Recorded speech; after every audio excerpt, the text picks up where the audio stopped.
আবু বকর বলে, ইয়া রাসূলুল্লাহ,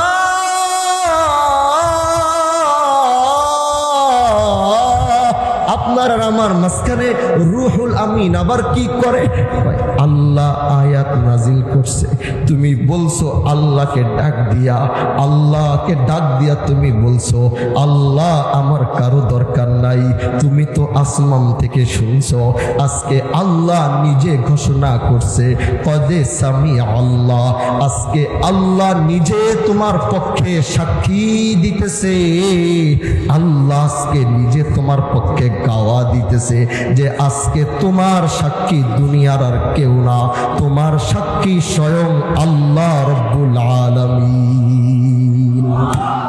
এজন্য বন্ধু আমার, এটাই হচ্ছে ইমানের পরিচয়।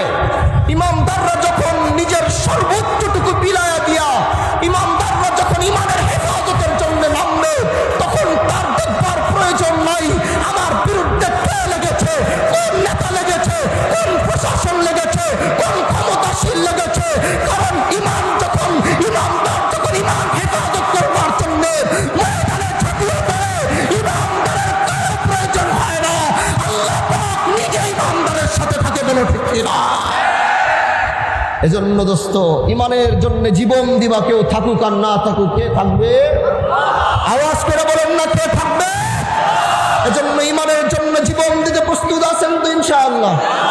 না না, আওয়াজ শুই না, মনে হয় না।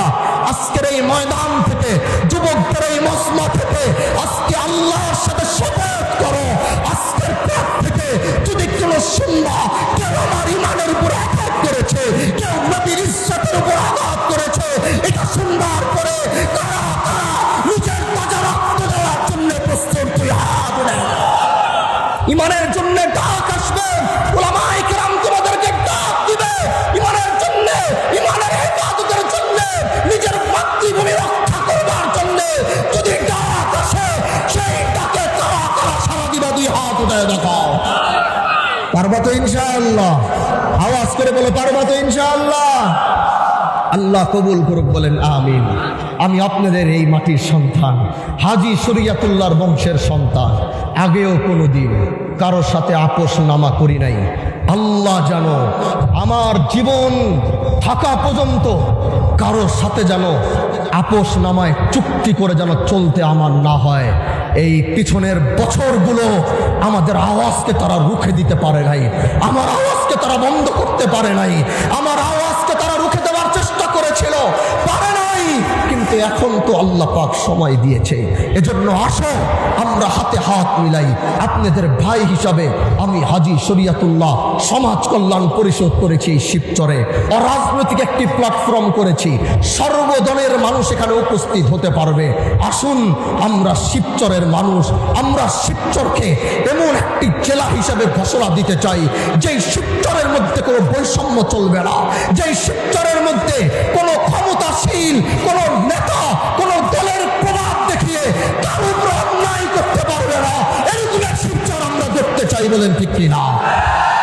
এরকম শিবচর গড়বার জন্য আমি বলছি, আগামীতে যারা নেতৃত্ব দেওয়ার স্বপ্ন দেখছেন, আপনাদেরকে স্পষ্ট বার্তা দিয়ে দিতে চাই। বিগত দিনগুলোতে আমরা দেখেছি ক্ষমতার অপব্যবহার হয়েছে, ক্ষমতার কারণে জমি দখল হয়েছে, ক্ষমতার কারণে নিরুপায় মানুষের উপর অত্যাচার হয়েছে, ক্ষমতার কারণে জুলুম হয়েছে, ক্ষমতার কারণে অনেক মানুষকে কষ্ট পেতে হয়েছে।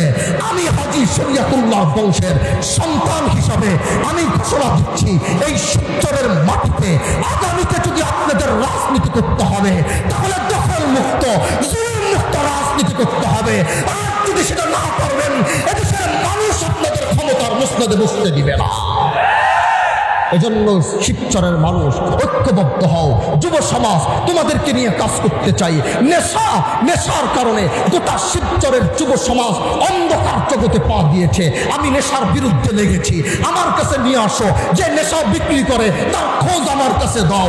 আমি ঘোষণা দিচ্ছি, আল্লাহ যদি আমাকে বাঁচিয়ে রাখতে, একটা নেশা বিক্রিওয়ালাকেও শিবচরে থাকতে দিব না।